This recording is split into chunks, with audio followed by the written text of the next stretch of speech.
मडके में शेंगा बीच में अंडी दबा के चिकन टाकायचं मंदी मडके में शेंगा बीच में अंडी दबा के चिकन टाकायचं मंदी आग लगा के शेंगा शिजवती एकदम हटके नया मच्छी मटन से हटके नया आया आया रे दादा पोपटी का सीजन आया आया आया रे दादा पोपटी का सीजन आया आया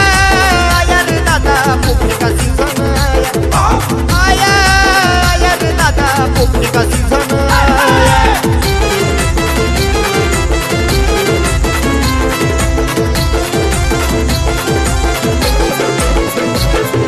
खायला घेतली वाला शेंगा बैठे खाणे गप्पत